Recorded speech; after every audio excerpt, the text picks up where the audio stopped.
Emily, welcome to Terrible But Great podcast.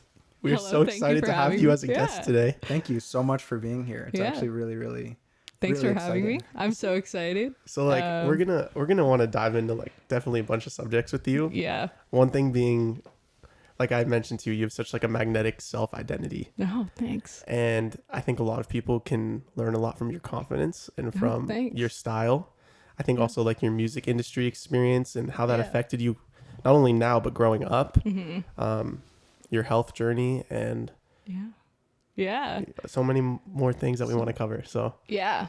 Yeah. I mean, it's interesting being with Carter, who I've known since what, 10 years old? 10. Yeah, we were 10 when we met. And then with you, when you met me when I started being confident.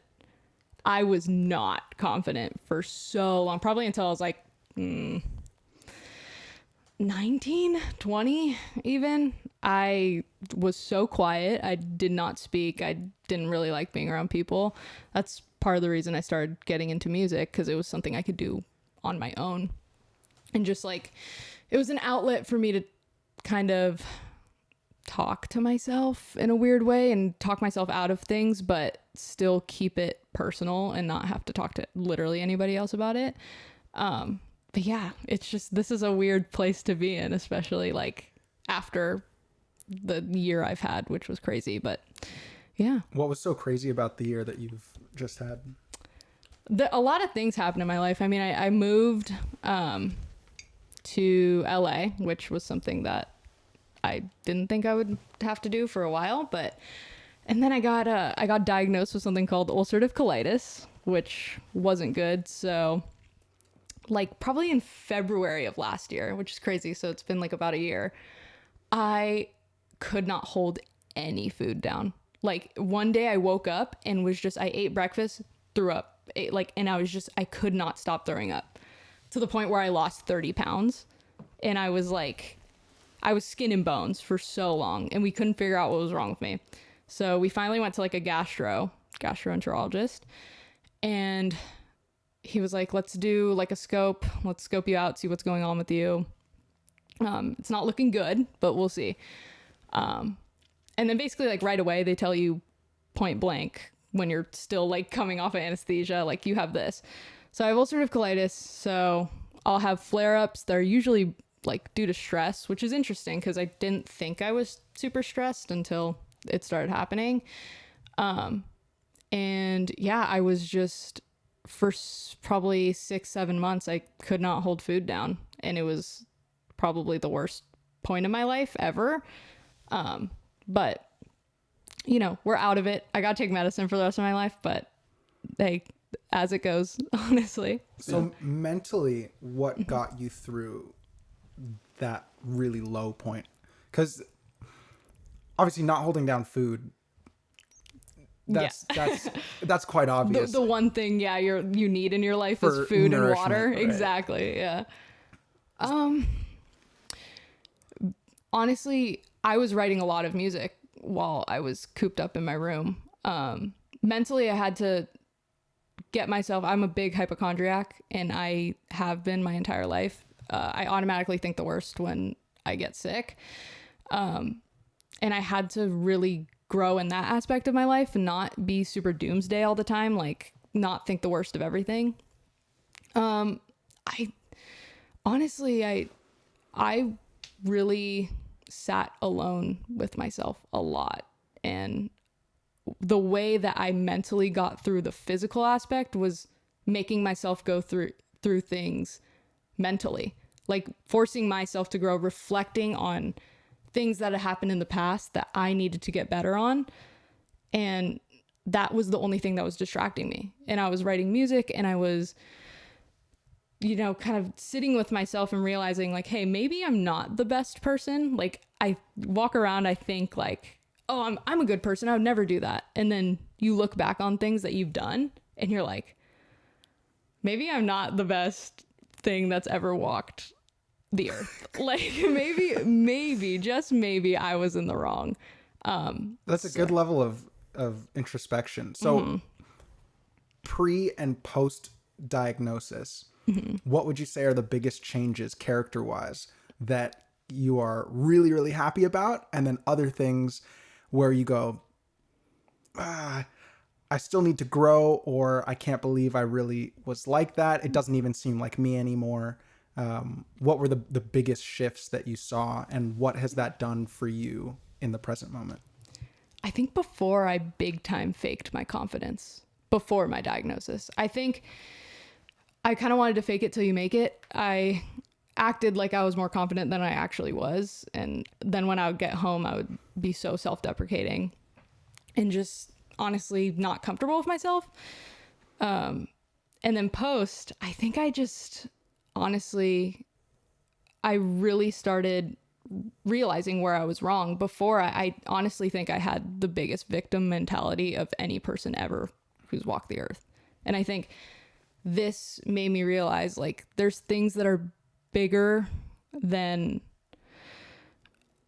what, you know, what girl I'm talking to or what guy I'm talking to, stuff like that. Like, I became a lot more focused on who I am and how I need to be a good person and how that attracts certain types of people, good people. So I think that's honestly the biggest thing, is my confidence now feels real. Like, I actually feel like a confident person, and I know my flaws. And that was the biggest. I'm able to look and say, okay, these are my flaws. These are the things I need to consciously think of, so I'm not a terrible person. And then these are the things that I know I'm good with, and I'm really comfortable with myself. And I was a big people pleaser before. I still am, honestly, in a sense, but not to the detriment of myself. So would you say it's like from a level of acceptance of who you are and Yeah. not pushing away these flaws? Oh yeah. I had to really look within myself and realize why I am the way I am. I think it's something that a lot of people go through in their 20s. Like, you have to, it goes one or two ways. A person either looks into themselves and is like, hey, this is, you know, how I am. This is what I need to fix. This is how I need to be a good person. Or they think they're God incarnate and then walk the earth that way. And I chose to take this path and really look within myself just to see, like, you know, maybe I'm insecure sometimes. Maybe I get super jealous when I shouldn't. Maybe stuff like that I feel I've come out of, you know, my health journey as a better person, and not, I feel like I am more concerned about other people than I was before, when I said I was super concerned about other people, but I really wasn't. I was super selfish. So I'm hearing, like, the power that you had in your confidence pre-diagnosis was very extrinsic. It was external, and determined based on other factors that you couldn't control. yeah. And then Yeah. post-diagnosis, you almost, I don't even want to say reclaimed it, but claimed it for the first time, where then that confidence was based on things that you knew and understood about yourself and accepted about yourself. Exactly. And I think you guys could probably relate to this. You guys are guys in your 20s, you know. I think everyone goes through this period in their 20s where they have to sit with themselves and just be alone, and then figure out, who actually am I as a person? Because now I don't have school, you know, not telling you who you are, but, like, you don't have that, like, environment you have to be comfortable with yourself for the first time ever in your life. And I think that was the big thing, because I had to stop school when I got sick. I couldn't go to school. I couldn't get out of bed some days. It was really bad. And I had to look within myself. Why do I have so much anxiety? Why am I, you know, what happened in my past? What, you know, with my family, stuff like that. Why am I the way that I am? And it's just the weirdest feeling ever. And was this, like, all prompted by you? Or did somebody come to you and, like, say, hey, try this? It was prompted by me. I think I had an experience where, you know, I started dating somebody who, you know, who is my partner, that I love with all my heart. And I think in my relationship before that, I was such a victim. Like, like I felt I was a victim, which I wasn't. Like I needed to pick myself up and realize, like, you know what, like it's a two-way street. Like I do something fucked up, that person does something fucked up. Everyone in a relationship, you're always going to do something fucked up to your partner. You know what I mean? Like it's not, no relationship is perfect ever.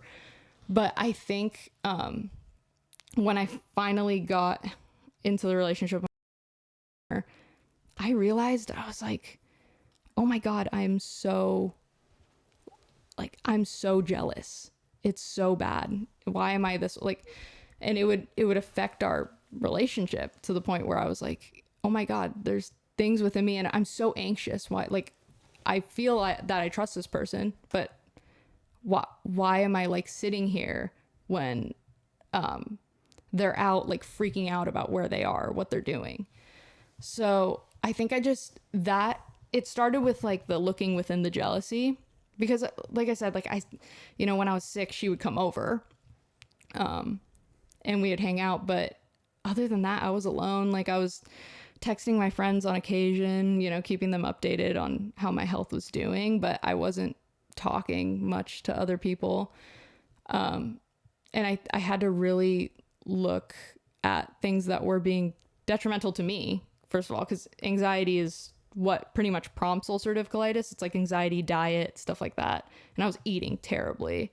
But I had to look at my anxiety, and I had to basically, it just snowballed into me looking at other things within my life. Like sometimes I lie for no reason. I feel like a lot of people do that, but like I was like, why did I looked and I thought about things in the past. I'm like, why did I lie about that? And it comes from a place of insecurity. And then I had to look at myself and be like, you know what? I've done some pretty shitty things to people in the past. And because of this, that's it, kind of just snowballed from not feeling well. So it's almost forced self-reflection. Yes. Because the only way to physically get better was to also look at what was mentally going on. Yes. 100%. You were like anxious in your last relationship, but in this relationship, would you say you're equally as anxious? No. And do you think that's a reflection on you, or do you think that's a reflection on the relationship and you? I think both. I think I'm a lot. This year I was really forced to grow up. Just because of stuff that happened with my family. I had to move out of my house in 3 days. You know what I mean? Like it was really like go, go, go this year. This is just within 2024? Just 2023. Okay. I guess, yeah, it's not really 2023 anymore, but, I had to move out of my house really fast within 3 days. I had some stuff happen with my dad that, forced me to become honestly an adult. I think the relationship before I was just immature. I think there was a lot of things that I did out of immaturity that I would never do now. Like I look back on it, I was like, ooh, why did I do that? Or like, why was I this certain way? Because that's not who I am. I'm a very, like, honestly, I'm pretty mellow, just chilling with each other all the time. Like, honestly. I like the self-tab. Yeah, right we are just, during that time too, obviously I started dating a girl. My family's like, like, where did that come from? So then I have to come out to friends. I have to come out to family. I have to, do all that stuff. So I think that brought about a lot of the insecurity too, because I felt like I had to identify a certain way that maybe I wasn't ready to do that at that point. And I think, honestly, I think the stress of that itself was enough to like send me into this weird spiral that I had in beginning of 2020, no, end of 2022. So it going into 2023, that's when I got ulcerative colitis. So for me, I'm like, okay, this timeline's a little fishy in order to like, I obviously was really stressed and it brought about what I'm going through now, I guess. Yeah. All of those things that we feel do find themselves physically manifested within our bodies. Mm-hmm. And your stress, cortisol levels, those will all stay within, your gut. Yeah. And I personally just went through a whole bunch of stuff where a lot of the issues that I thought were coming up when it came to dating stemmed from my relationship with my mother.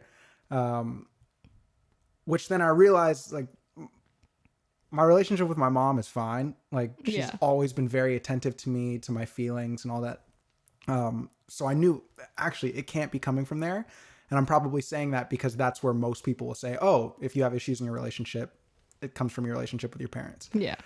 And what I found was that it was my relationship with myself when I was younger. And I would oftentimes just shelve a lot of feelings or not express myself because I was saying, I'm going to be a burden to other people. They don't actually want me around. I'm going to go isolate myself. And it just became a vicious cycle. And so once I had to, unpack that and really sit with it and accept that part of me and love that part of my existence and my journey, it made things way easier. And I felt a physical difference just within me. It felt lighter. I could process things in a much more easy and straightforward manner. But this is a really great section to move into self-identity, because what you said that really caught me was this was something that you didn't know if you yourself were ready to align with or identify with. What was the journey or the path to accepting this part of yourself and really being willing to fully explore it? Yeah. So I remember you were there and you were there. The first time I saw my ex, I was like, oh, there's something. I'm feeling something weird. Like I don't like I've never, I was like, whoa. And like leading up to it, I remember I was just, as I continued talking to her, and I started realizing like, oh my God, okay, I have feelings for this person. This is new. I was in the church at this point. I was consistently going to church every Sunday.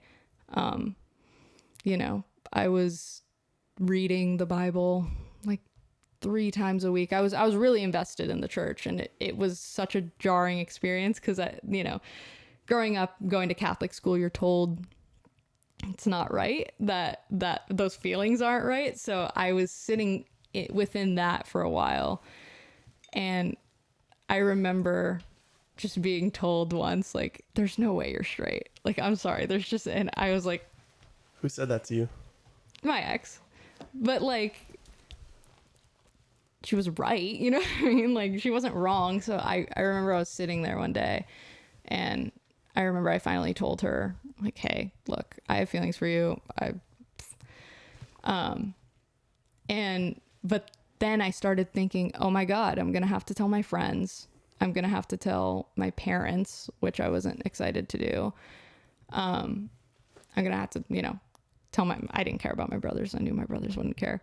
But it was just like a weird thing I was coming to terms with, and I had nobody to talk to about it, because I just wasn't super comfortable talking about that stuff. And, my best friend Cole, I would talk to him about it, but he doesn't get it. He's like I hate saying like straight people don't get it, but But it's different. Yeah, it's you're not so living different. that. And Yeah. you need to have like a really special level of confidence, I think, to do that, because you're not only coming out to your family, you're coming out to all your friends. Yes. Everybody, your relationship, that's on display. Yes. Is showing your sexual identity. Yes, exactly. It was a weird feeling, because I remember my friends did not react like at all. My friends were like, okay, cool. Like, hope you're happy kind of thing. My parents also didn't react, which I think that played into the level of insecurity that I started having, because I expected all these reactions out of people. And then when they were like, oh, okay, I was like, wait, did they already know? Like, why is everyone like this? Because growing up, my perception was I'm just a tomboy, because I grew up with 2 brothers, and one of them was a football player, and football and sports was always on. And I loved, I played lacrosse, stuff like that, where I just had this notion in my head that like, I'm not the stereotypical whatever, but it ends up like people play into stereotypes for sure. And then I looked back on life and I was like, oh my God, all these people knew and I didn't, or I felt like I didn't. It was just such a weird path to get there because I felt like there needed to be this big climax. Like everyone like, you are, but there just wasn't. And then I was like, oh, is this how people have always perceived me? So then I started dressing honestly like I do now. Like I was super comfortable within myself after all of that. But it did feel really like, oh, everyone knew. And it made me feel weird. I think that like catapulted my insecurity for the like first couple of months where I was out. I was very insecure about how I'm being perceived in public, how I'm being perceived on social media, because being involved within the church too, if I start posting I have a girlfriend, oh my goodness, the amount of talking that happens, like Walls are caving in. the walls are caving in. I was freaking out. But then I like sat and I realized I don't care what other people think. I'm happy. Like I'm happy and I this is what I want with my life. And if people don't stick around for it, then whatever, it's their loss. You know what I mean? Like I like to think I'm a pretty good friend. And Can confirm, yes. Definitely. and if people don't want to be friends with me because of who I love, that's weird. Love to me, like, love as long as it's, consensual and, age appropriate, I think it's never wrong. You can't help who you love. So What advice would you give to somebody who's kind of like you in that before stage? where like you're And freaking out. They're freaking out about it. It's really hard because I had, this perception in my head that people were going to react poorly. And then when they didn't, I was like, oh, this is so easy. Why don't more people do this? But not everybody has that experience. Like in California, it's a little bit more common to have that experience where people don't really care. I would say, honestly, just say it to yourself first. That's something I had to do. I really had to, I physically looked in the mirror and I was like, I am bisexual. And it was like, for me, it was like this big moment. And for others, they were probably like, well, it's kind of obvious. But like, for me, it was this big moment. So you have to honestly admit it to yourself before you can admit it to other people. And the way that you react to yourself is all that matters. So I would say, honestly, do it to yourself, and then Sounds like you've always had really positive self-talk. Yes. Honestly, within the past year, weirdly enough, it's gotten worse, which is, I think it plays into the point where I just I don't feel well. I wasn't feeling well, so it got worse. But I have always been able to, and my mom instilled it in me to don't beat yourself up. You're growing up, you're going to make mistakes. You're going to be a shitty kid sometimes. You're going to be a shitty teenager sometimes, but you need to, give yourself some grace. So it really honestly just stems from giving yourself grace. I think more people need to give themselves grace. True. Because I think a lot of people, especially right now with social media, there's a lot of pressure to be perfect all the time. Yeah, and social media is not real. It's not real. It's not in the slightest. I'll say specifically, Instagram is now, what it used to be was just share blurbs of your life. Mm-hmm. Here's my muffin. Here's my latte. Here was me scraping my knee at the skate park. All that stuff, and you'd have these really crazy tinge filters that were crazy. Yeah. Shout out the pinky filters. Shout out and 2014. Mm-hmm. But now it's definitely more of a brand space. It's super curated. And like I was saying off camera, I was having a meeting last night with my team about just what my Instagram page looks like. Mm-hmm. And it's if we're trying to, land brand collaborations and different sponsors and all that other stuff, it's got to look a certain way. So all the stuff that I go through as a human being, I share that with my friends. I share that with my family. But Instagram doesn't see that. They don't see that I'm, having separation anxiety from somebody, or that I'm crying because, my siblings on suicide watch. Like, that's not a part of my brand that would further my case, because I want people to show up and go, oh, I'm going to smile because of how happy this person looks. It's because Instagram has become a job for people. Yeah. So you're not going to put that stuff the influencer on your space. resume, right? Yeah, exactly. Instagram's a resume now. It is a resume now, and it's so important to, I guess, like, just the way people perceive you. I've met so many people that on Instagram, they are completely different than they are online or in person. It's so, and all these all the photo dumps that are supposed to be like effortless. It's like, oh, I just took this picture. The amount of people I've seen, like, hold on, this is for my dump, and then they'll like take the picture. It's really, people want to be different so bad nowadays that it makes them the same. True. I don't think there's any issue with being similar to other people. That's how you find people that you love. That's how you find people that you relate to. But we're in such a, like,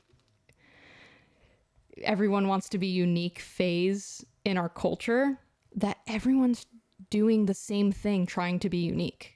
It's so weird. Everyone's dressing the same to be different.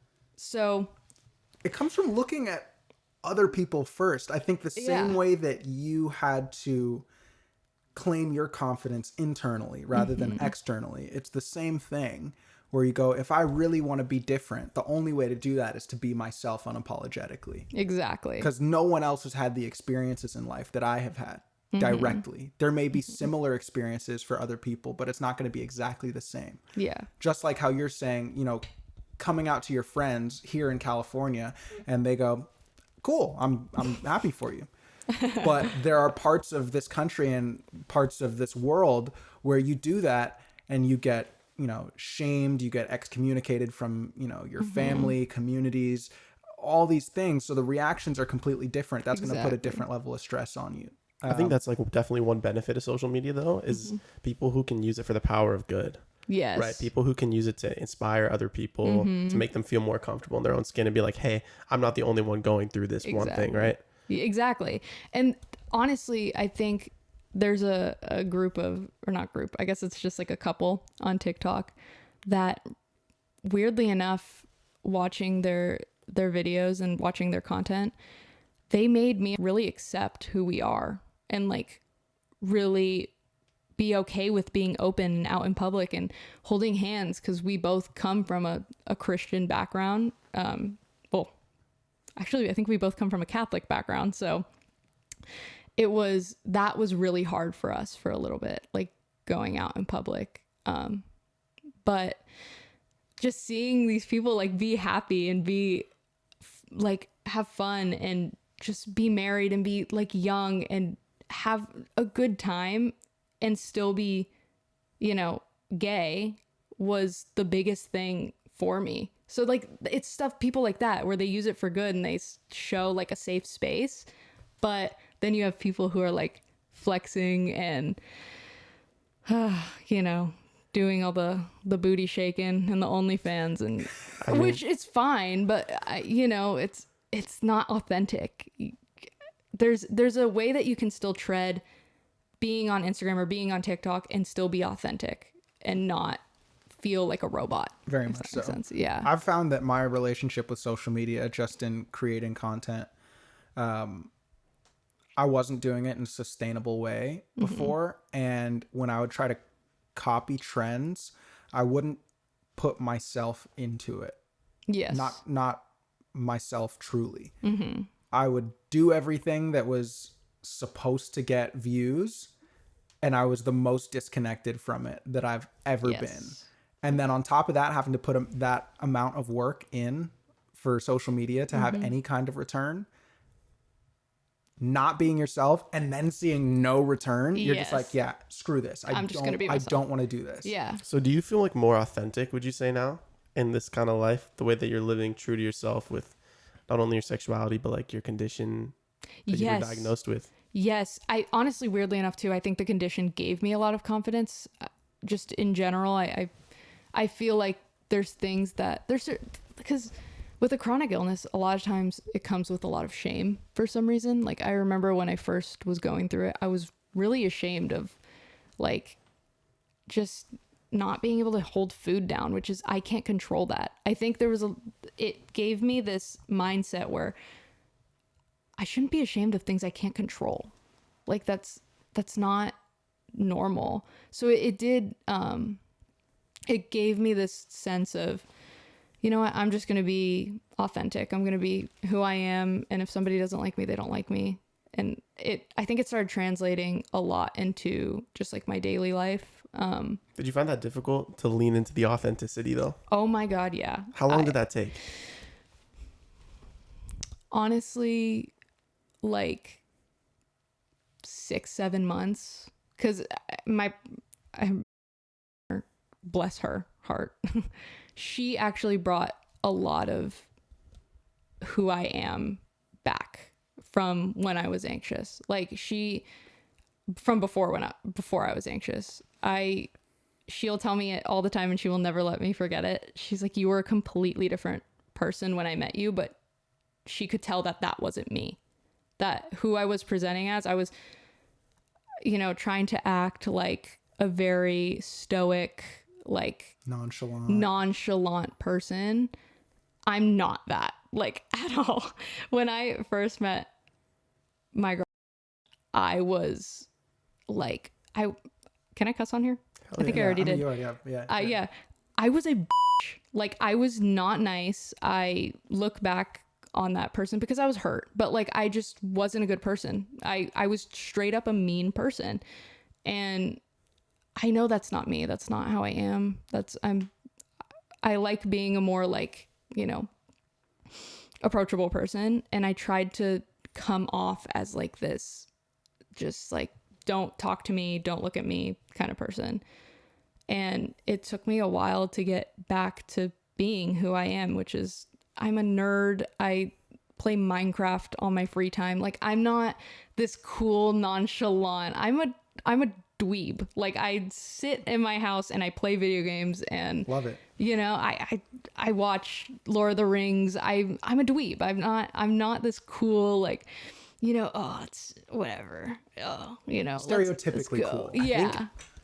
What's interesting is I think guys feel that a lot when they're dating. Mm-hmm. Because there's a real problem right now with guys in their 20s dating. I have to just put that out there. Oh yeah, let's talk about it. I want to talk about it. I want to say though that what you said, I think, is such a common thing that guys can feel like they gotta act hard and they feel like they gotta be stone cold, and that's what a Sigma male does, But in reality, like, if you lean into the stuff that you really enjoy and the stuff that really makes you happy, you'll attract somebody that's actually like that. Exactly. And I think there was like a part of you, there was that real you was in there, and I think like your saw that. 100%. She definitely, because I had a big soft spot for my.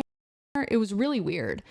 When I first met her, I was very like a bitch, but for some reason she was so easy to talk to. Like, I felt like I could say whatever to her. Within like a month of us knowing each other, I remember she was like, you should go out. You should go, like, see your friends. You should try and get back to who you were. And I did. And that night was so much fun. I went to my friend Alex's show that he did with his band, and it was so much fun. And I felt like myself again. And I owe a lot of that to her saying, hey, you need to go do this. Like, you need to stop locking yourself up. You need to stop. Because for a while I was literally going home. I worked full time. I would go home. I would like sit in my room. I would play video games, watch YouTube, and go to bed. I wasn't doing anything I liked. And I was broken. That wasn't me. And that's why I was so angry at the world, because I just didn't feel like myself. And then that night, like, truly changed my life, because I could have still been a bitch if I didn't go out that night. And I had so much fun, and, you know, I felt like I was getting back to who I was. And that night we started talking more, and, you know, we started FaceTiming and stuff like that. And she just made me feel so comfortable and so amazing, and not like, which I'm not saying my ex-girlfriend did ever. She took a lot of interest in things I like. It's just different. But I did feel, because she was older, I felt the need to be cool and like mature. But she never herself explicitly made me feel that way. It was within myself where I was like, I need to be cool. I need to be nonchalant. I need to be like mature. But I want to watch Harry Potter. I want to watch Star Wars. I want to play video games. And there's like a power, I think, to like choosing the people that you surround yourself with. Did any of your friends call you out like, hey, Emily, you're kind of acting like too cool for us? 100%. My best friend Cole and one of my other best friends, Nico, they both were like, this is not who you are. What are you doing? Why are you like this? They couldn't tell what was wrong with me. But they did notice that I was different. Even when we would all hang out, I would constantly be super detached and not really being present. Yeah. How'd you take that? Honestly, from them, I took it really well. I think if it came from one of my girlfriends, I think if it came from like my friend Tabby or my friend Maddie, I think I would be a lot more defensive about it, because my relationship with Maddie and Tabby is very emotionally driven. It's very like, we talk about our feelings, and we show when things are wrong more than when I show with my guy friends. And I think when my guy friends are saying you're being really mean and you're not being you, that's when I'm like, oh God, they notice. It's much more objective. Yes, it's definitely a more objective Lens. lens. Yeah, exactly. Yeah, like when guys hang out, it's all just like jokes and making fun of things and stuff. So it's like when the feelings come out, it's like, Yeah, right? It's not. Yeah. Cole especially has been one of those people who like will constantly call me out if I'm doing something that he doesn't think is like, good for me or stuff like that. And he was pretty concerned for a while. And he didn't tell me how concerned he was until I was out of it, and until I was, happy again. But he was freaking out about the path I was going down. I mean, that's how you know they're real, though, when they stick with you through that. Oh yeah, 100%. I will confidently say 100% every single person in my life I have right now is a real friend who I will have forever. That's a very powerful place to be. Oh, 100%. I'd rather have like 4 quarters than 100 pennies. Exactly. Right? Yeah. And, I have my other group of friends who I play video games and stuff with. They've been with me since I was like probably around the same time as Carter, like 10. And they've always been there for me no matter what. And I have such a great group of people behind me. And when I was moving out of my house in 3 days, all these people who, kind of came to my rescue and helped my family move out and did all that stuff. They really changed my life, saved my life, all the above. Like truly, I just have such a great group of people. And I think that's also why I was able to be so introspective within myself, because I'm like, I have all these great people. They have to be here for a reason. Like they have to like me to the point where they want to stick around. I want to highlight, as a species, we're a community-based people. We need each other. Mm-hmm. And this goes, for your relationship with your and the friends that you keep close. They can create a space that allows you to be triggered and bring up those insecurities, kind of like what you said your partner did, where you felt that pre-anxious self, and then Hey. Sorry, that's just my jet coming. It's landing right now. Yeah. We got like 10 minutes. Yeah, we're going to Going to Barcelona Heathrow? soon. Yeah. We're going to Barcelona. So yeah, it allows you to experience those triggers without judgment. So Big then time. you can truly explore those things and dig deeper into, okay, what is the why? And is this something that I want to continue with my life? Yes. So it's such a blessing to have more than just one. It's a blessing to have one person like that, but to have not only a partner, but multiple friends that are able to show up for you in that way Yes. is it speaks volumes to who you are, because you can't get those people in your life if you don't yourself create the space. Yeah. No, exactly. That's what I was going to say. Exactly. Like, you chose those people, Emily. Yeah. And I actually want you to run us through your criteria, because I think something our generation lacks heavily is a red flag sifter. Oh, yeah. If you know what I mean. They hear these yeah. red flags, they're like friends with everybody.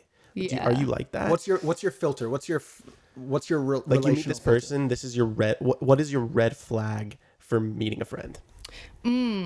Not having a lot of long-term friends.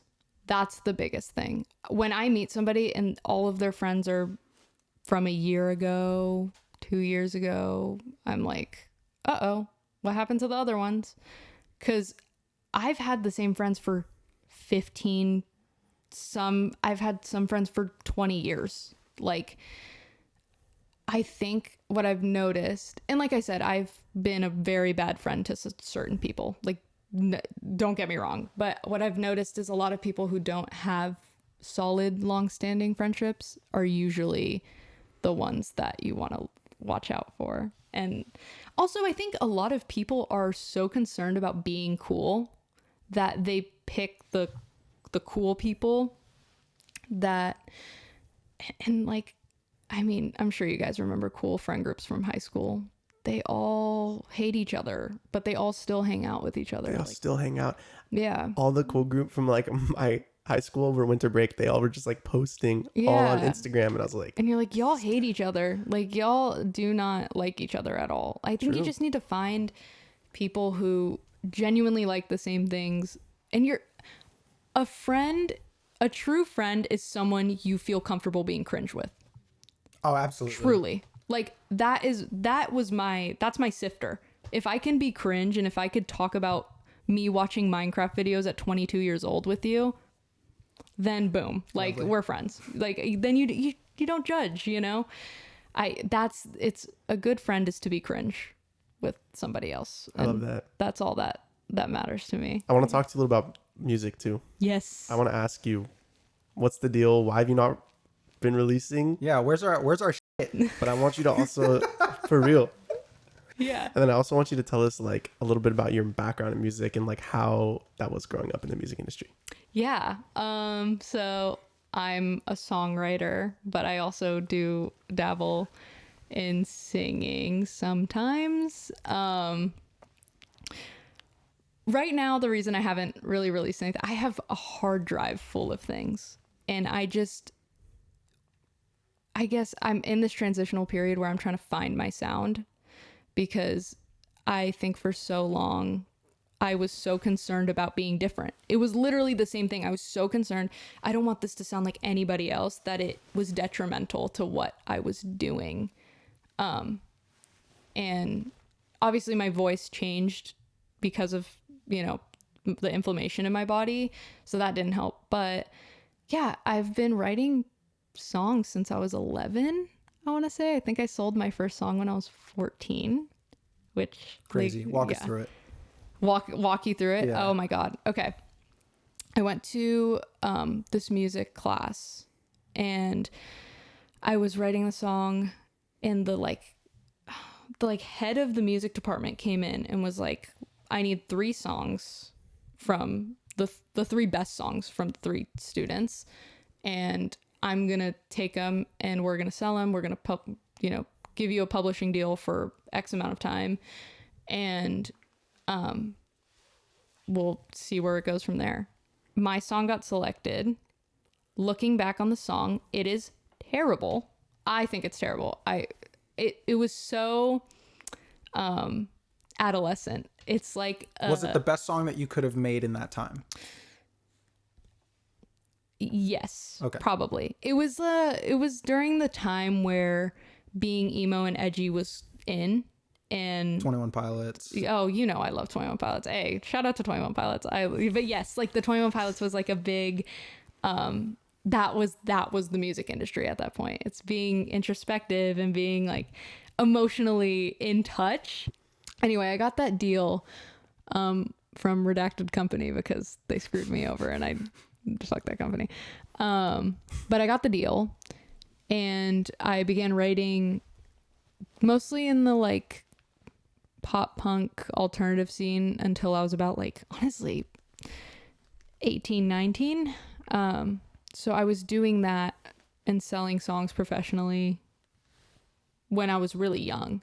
And it made me really dislike music for a while because it started feeling like a job and I wasn't writing music that I like. Like the music that I was listening to at the time and that I genuinely enjoyed listening to was not even close to the same as what I felt like I had to write in order to keep that deal. And looking back on it, I was so young, I really didn't need to keep the deal. It wasn't the best idea probably in the long run for me to keep the deal, but I missed out on a lot of opportunities. That's something I think people don't really talk about is a lot of the times when you get publishing deals with certain companies, they don't let you work with artists that aren't within that company.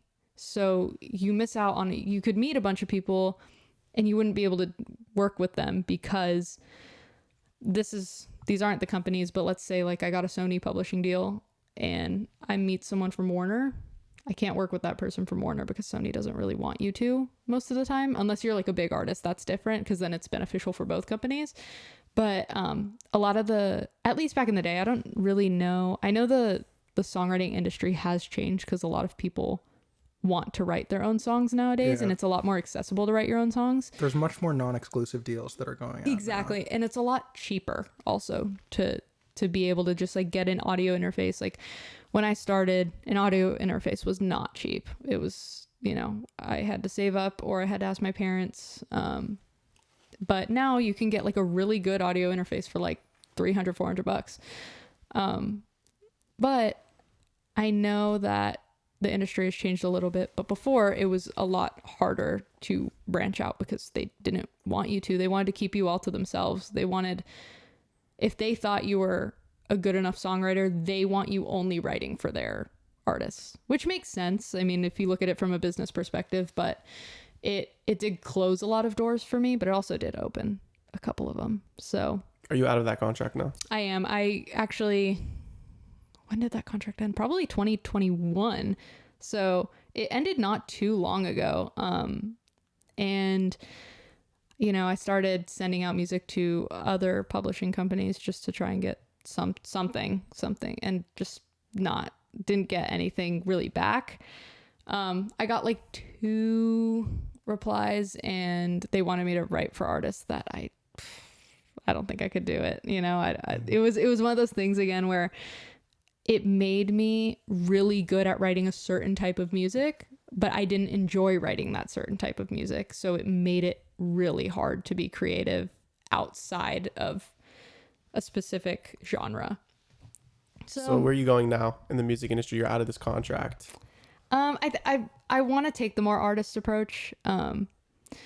I really hate the idea of, I guess, being so vulnerable because for us, I mean, we all write songs. It's a vulnerable space. It's something you're talking about, stuff that you're dealing with on your own sometimes, not all the time, but that you have to be open to sharing with people. And that's a hard thing, especially when it comes to writing about relationships and stuff like that. It's a very intimate experience. So that's what I'm battling with that right now. That's personally. Super interesting because when I look at songwriting, it's the only place I've had consistently to unapologetically express every minute detail of myself.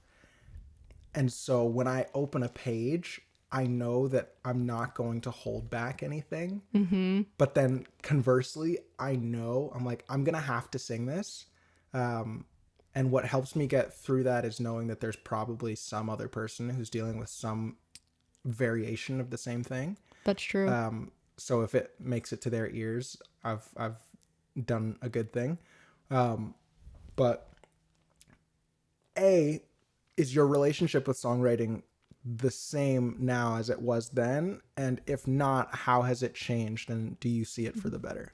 Yeah, no, it's completely different. I think when I was writing music before, I didn't mean what I was writing, if that makes sense. Absolutely. It wasn't authentic in the slightest. And that's honestly where I struggle now, is trying to be like super authentic and write what I want to write without thinking this person wrote about this emotion way better than I could. Like, I listen to music constantly and I'm like, that is the best possible way you could have written about that emotion or about this experience. And for me, I'm like, well, it can't get better than that. So I'm not going to write about it because this person already achieved what I think is the best that you can possibly do with that specific scenario. But honestly, it's made me like music again, that I don't feel like I'm faking what I'm saying. I don't feel like I'm being fake about an experience mentally I'm having, or like situations I've been in. I'm actually writing about what I feel and how I feel. You spent most of your time in the industry writing for other people. Now you get to write about yourself. Exactly. And it's a really weird feeling, especially when I was younger, having people sing something that I wrote about what I think their experience is really weird. And it made me write about myself or my experiences in a very like third person kind of way. So it's hard for me to write in a more first person context. It's just a weird feeling. Do you ever like not put something in a song? And this goes for you too, Carter. But like, do you guys ever not put something in a song because like your ex is gonna hear it? Yes, I've done it multiple. There's multiple songs I have on my hard drive alone, from that point in my life where I'm like, I just can't put this out. That's so. Not that it's mean, but it's just like that's not. It was that's between this person and me. Like, other people don't need to know about that. And just send them the song first. No. So I won't do that. I will put it into the song, but I write around it in a way that the details of the situation aren't there, but the emotion is. Yeah, that makes sense.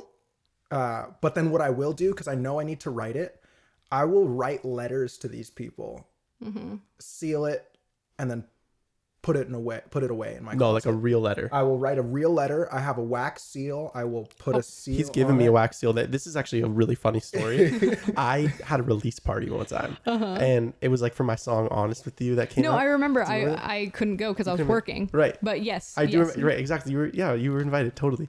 And Carter comes. I'm so sorry. extra. It was so funny. He's like, bro, like, dude, I got you a little something. I was like, no way. He's like, yeah, dude, I just want to say like, congratulations.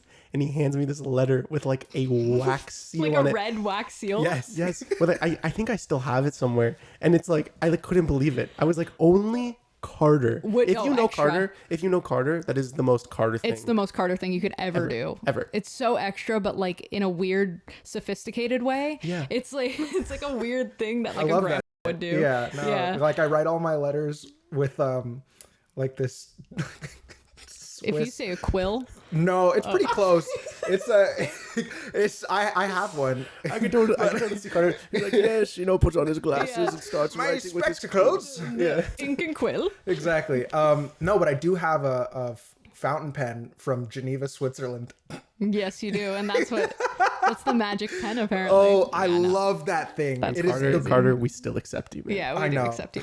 As the cringe. You gotta accept the cringe. I'm fully in my cringe, and that's why I enjoy being around you guys so much. Yeah. Because, like, I know I've been clowned about stuff like that before. I've clowned you to your face multiple times. Oh, absolutely. For writing a letter. I can cite the time. 8th grade.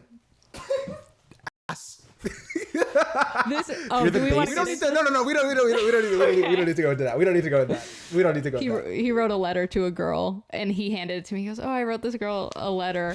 Fucking took it and I was gave like- it to her before me. And I was like, Carter, this is not a good idea. And he goes, "But I'm gonna give it to her." And I was like, "Do you want me to give it to her?" And he was like, because he was gonna bitch out of giving it to her. He genuinely was gonna bitch out of giving it to her. Yeah. And I was like, "Okay, do you want to give it to her or not?" And he said yes. Took the letter, gave it to her. And I was like, "Carter, I think it's a bad idea, but you said you wanted to give it to her, so there she goes. She has it." That was me being. I knew he was gonna bitch out of it, and I knew it was gonna kill him if he didn't give it to her. Yeah. But he was mad at me for it, which is fair. I would have been mad at me too. No, that's happened to It me was funny. before. One time Yeah. I like had a crush on this girl in like freshman year of high school. And I was like, okay. I told my friends, I'm like, I'm gonna do it. I'm gonna go up to her. She's right over there. I remember sitting. I was right here. She's right there. It's like, we all know what's going on right Yeah, now. The whole yeah. group is huddling around her. They're all huddling around me. They're like, bro, go for it. I totally didn't do it.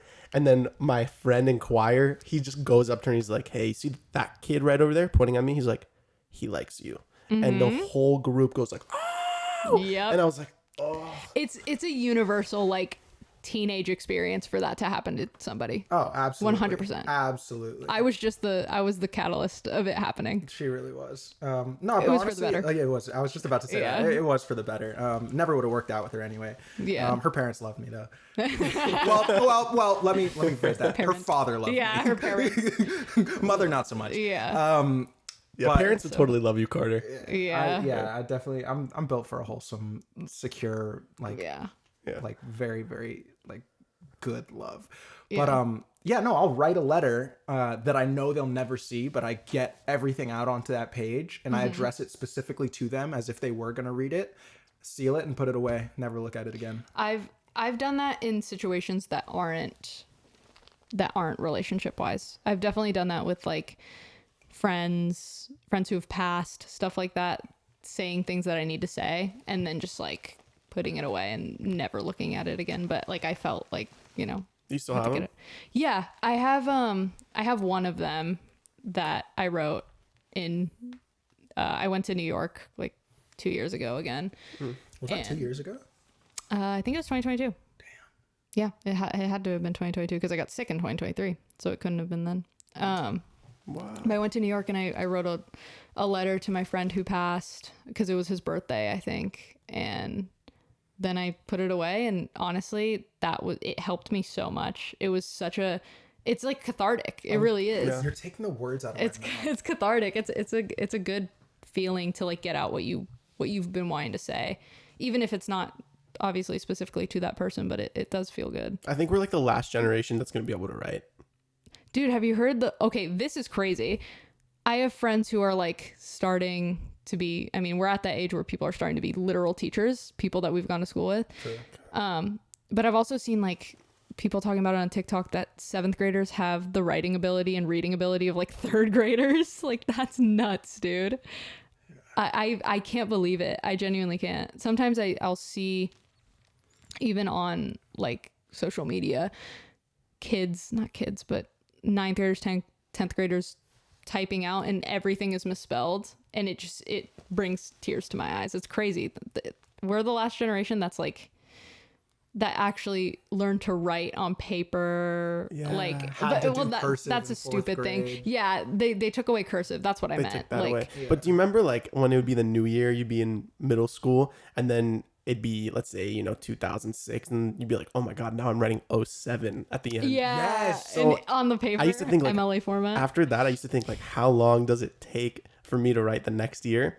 And I still haven't written 2024 yet. Yeah. Right. It's gone through all of January. I haven't written 24 on a piece of paper. Isn't Oh, I that already crazy? I don't need to, but you have. Yeah. Well, you write a lot, but Yeah. It's in my it's journal. really weird. Right. It's such a jarring experience. Also, kids, what I've noticed, this may not be true. Carter and I went to a private school, Yeah. but then I transferred to a public school. I was reading things at my public school in senior year that I read in 6th grade at our private school. Oh my. Wow. So like these kids that are in public school are like, I was learning MLA format in senior year when I learned it in 6th grade at our private school. It's we don't need to get into wealth division, but like That's a whole other pod. But That's yeah, a whole other but it episode. shows that like a lot of these kids are so hindered by just the school system itself. And obviously social media does not help. A lot of these kids are iPad kids. All the 8-year-olds now. When are you getting your grew kid a up with phone? iPads. Do you want kids? I do want kids. When are you getting your kid a phone? I'm probably going to get my kid a phone when they're like 11, 12. But it depends where they go to school. If they go to school around the block, then I'm not getting them a phone until they're like probably 14, 15. But my kid will not have an iPad. My kid will not. I think, honestly, though, I think our generation's going to do really well with that because I think we see what happened to these kids that are iPad kids, and we're not going to allow that to happen. Yeah. So I have faith. I was saying this before we started recording, but like there's a Gen Z A and Gen Z B where for us, we did have that experience of playing outside until the streetlights came on, and we didn't have, like we still had shared experiences with a lot of millennials. But then now, as technology has advanced so rapidly, we're able to see what's happening with the latter half of our generation and the generation after, and how much it's inhibiting their growth. For sure. Because socially we see too. it directly compared to us. Because we're not so far removed from it. And the times are relatively the same. So knowing that much, it gives us another level of foresight to go, I'm not putting my kid through that. Have you guys heard of like a kale and cocaine phone? Huh? No, what is that? You've never heard of that? Crazy, right? So a kale and cocaine phone means that you have two phones. And you have a one kale phone and a cocaine phone. The kale phone is like the phone that's got nothing on it. You just have your family's phone numbers, close people next to you, and you can only use it for that. Or like work, maybe. Yeah. Just only texting, only calling. It's your kale phone. And then you have a cocaine phone, which is it's the cocaine, like right? TikTok, Instagram, Instagram. Snapchat. You can like use that, and people have That's been doing that. Like so, 20% of their day they're on their cocaine phone. Like at the end of the day, then 80% of their day they're just on their kale phone. And I was like, that'd be a cool experiment to try. That is a cool I experiment. got two phones, phones. one for the plug and one for the load. I think. Don't give us a copyright strike. I know, please. I think. Have you guys been to a concert recently? Yes. No.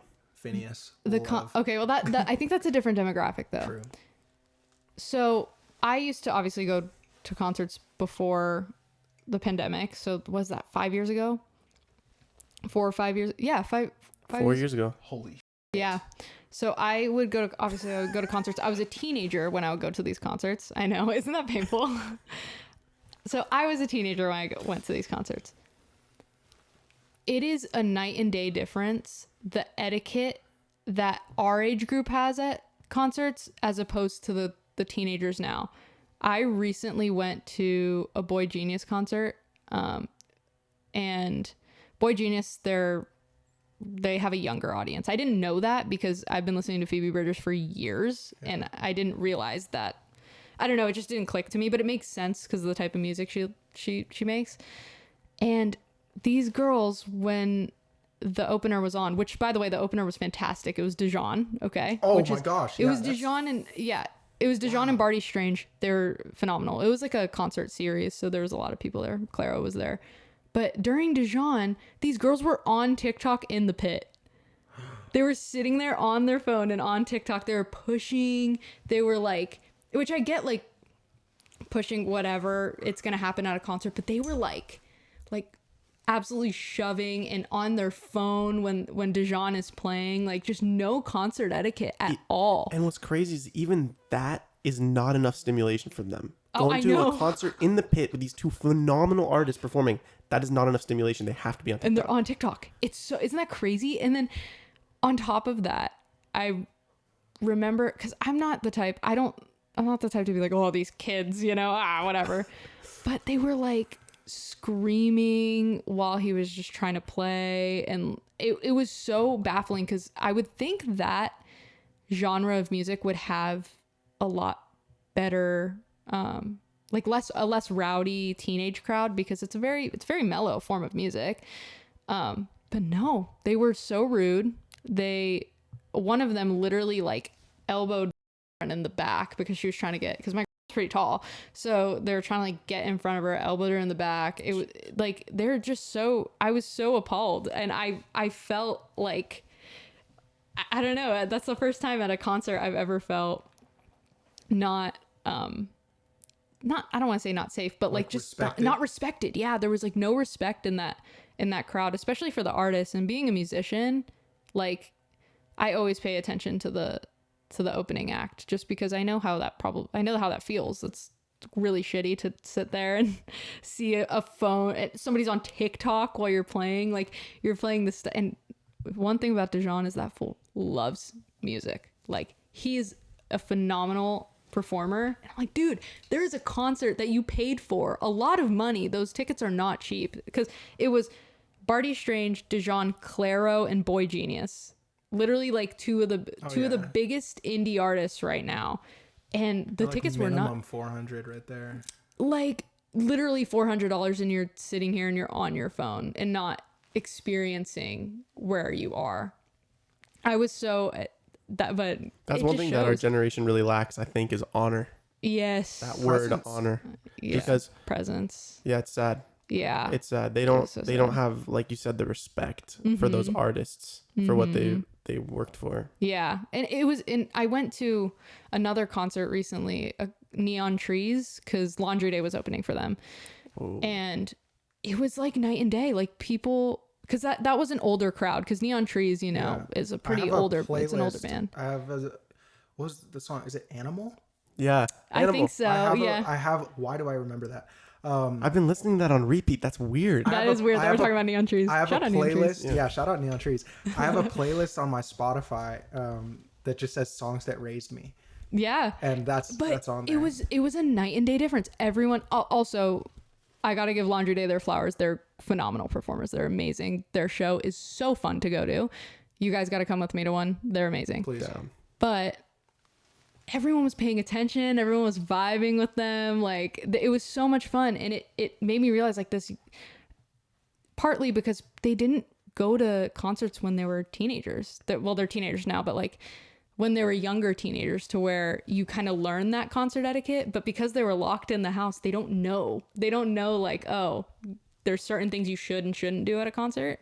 But it was amazing. Like being at that Neon Trees concert and being like, wow, like these people really respect these artists and they're great. Awesome. It was awesome. But so it's not all bad, but definitely that younger generation is lacking in etiquette.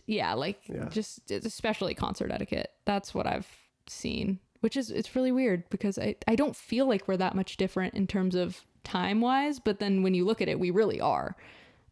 Because we got to experience things before we all got locked up, and their formative years were literally spent inside. I know somebody, we went out for a little bit. Yeah. And her younger brother, she said, couldn't read. Yeah. Because his time to read was during the pandemic. Yeah. Isn't that crazy? And he couldn't read.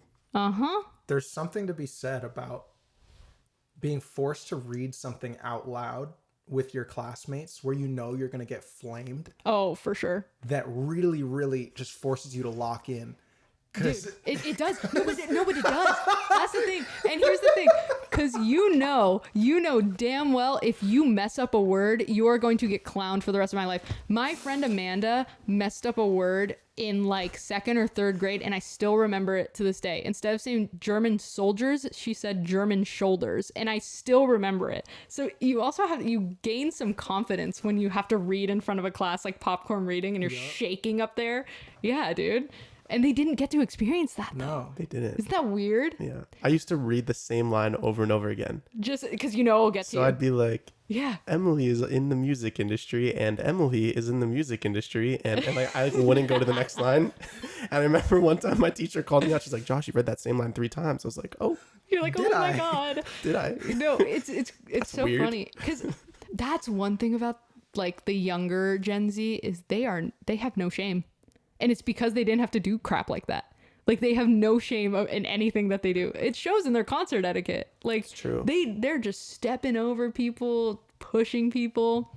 I mean, at a Claro I blame concert, the parents too. I have to say, I blame the parents. Yeah. I'm curious to know like how many of the parents are really, really in tune or in touch with,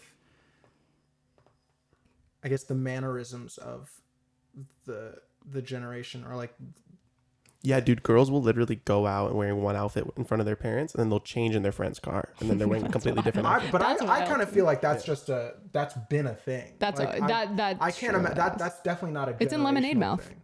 Remember that movie, Lemonade Mouth? Facts! Where she goes to school in like one outfit, so her parents see that outfit, and then she changes in the bathroom, and then she's like the popular girl. That's That's cool. right. That Yeah. terrified Totally me. different lives. Yeah. That terrified me. Terrified you? That's crazy. Yeah, like, that you don't is even weird. know who people You are, don't, who they you don't present know who your to you. kids are. Who Yeah. your kids are, but also who people present to you. I mean, that's who they're presenting to. They live this double life. Yeah. I would almost argue It is that scary. the parents will know who the kid is, but it's the kid trying on so many different facets of who they could be, because they aren't Yeah. comfortable with or haven't found yet the core of who they are. Because like I listen to how my parents talk about me when I was younger. They're like, we knew what you were like after 6 months of you being out the womb. Yeah. There's just things that I would You do. pick up on. Yeah, there's just certain traits that I have. Same thing with my little brother. Like, we're very different. And sometimes I laugh because I'm like, same parents, same house. Why are we so different? Yeah. We're so different. It is weird. But the parent will know just inherently. There's a connection that is can't really be described. And obviously I don't know this firsthand, but one day, God willing, when I am a father, I'll get to experience that for myself. Yeah. Should we grill the guest? I think we should grill the guest. Oh my God, are we grilling the guest? We have We're a segment. We're about to put you on the freaking griddle. So Okay. basically, we have a segment for our podcast called Grill the Okay. Guest, and we just are going to ask you 3 questions, pretty rapid fire, and we Okay. just want your response. Okay. All right. Go. You want to ask the first one? Yeah. Emily, what's one book you think everyone should read? Ooh, it's a book. Well, East of Eden is one of them. I love East of Eden by John Steinbeck.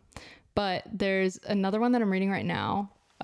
It's about the Irish Troubles. So it's about like the, gosh, what's it called though? Are these fantasy? Or No, nonfiction? I see. This is why you need to read it. So, Ireland is split into Northern Ireland and like the Republic of Ireland, and it's just about the conflict that happened. But it's really amazing. It's one of those things that you don't learn in school, but it's such an important part of history. Gosh, wait, I need to check the name of this book. Yeah. Oh my gosh. Yeah, what is the name of it? I'm reading it right now, literally. That's cool. Like the current book you're reading is the book you think everyone should I think read. everyone needs to read Like this that's book. so satisfying. It's amazing. Is it changing your life in real time? Yes, genuinely. It's called Say Nothing, a true story of murder and memory in Northern Ireland. It's a really good book. Oh, I love that. Yeah. And So, who's the author? oh gosh, For our listeners who want to put it in their cart. On Patrick Audible. Radden Keefe. Yeah, it's called Say Nothing. It's really good. But I think that's one. Or East of Eden. It's a classic. East of Eden's just Yeah, well, John Steinbeck kind of it is the classic. Yeah, exactly. So All yeah. right. What is your guilty pleasure? Minecraft. Yeah, Minecraft. I love playing Minecraft. I love. I wanted to be a Minecraft YouTuber when I was like 12, so I would make like Minecraft videos. Emily, you would actually kill it as a Minecraft YouTuber. That's what I'm saying, man. I gotta be, but Minecraft's kind of dying again. So, but I did want to be a Minecraft. I love Minecraft. I think it's so calming for me. It was like the first game like I really fell in love with, and I would play it constantly. I played it on our ThinkPads at Chaminade. Oh my gosh, I remember that. I downloaded it on the ThinkPad, even though you're not supposed to, and I Yeah. would play it during I class would all the keep it time. on a separate Devil. USB drive because if you took it to the laptop hospital, they would audit your drive Yeah. to see if there were any programs that weren't supposed to be on there, and then you'd get detention if it was. Yeah. So I would keep it on a separate thumb drive. That's why I never took my laptop to the laptop hospital. I just figured it out on my own. Or I'd like ask, my friends are really techie, so I would just ask them like, what's wrong with my thing? And they would fix it for me. Crazy. Yeah. Wow. And then last question, what is a lesson you've learned that a year ago you never thought you'd learn? Don't take your health for granted. I like truly, there's nothing anybody really, like you can never really learn that until you go through like a health scare. I think it's one of those things where you take your health for granted in ways you don't even know. Like there are things that I can't eat anymore that I love to eat, and I just can't because it'll blow up my stomach. But yeah, just take the little like pleasures in life, the little wins in life really seriously, because that's super important. I love that. Yeah. Emily, thank you so much for coming on our Hell podcast yeah, today. thanks for having me. It was so much This fun. was such a genuine, authentic episode, Yeah, it was and awesome. like such a fun conversation. Yeah, it was fun. Genuinely, I think there's going to be a lot of people that really resonate with everything that was said today, and Hell yeah. it's going to help people in ways that we can't fathom right now. So thank you for being so candid and open, and just really being accepting of our space that we've created. Yeah, thanks for having me, guys. It was Thank so you much for getting fun. the all black memo too. I know. This was really, really great. Yeah, the black is slimming. Yeah. You gotta wear the Because the black. camera adds like 10 pounds. Yeah, the camera has. We got to make sure we look snatched. You know? All right. Thank you so much. Thank you guys so much for watching. This was terrible but great. We are so grateful to everybody who tuned into this episode. This was Emily Prieto. And if you like this episode, please just go ahead and like it and share it with anybody who you think it might benefit. So we just want to say thank you guys. Hell yeah. Peace. Woo.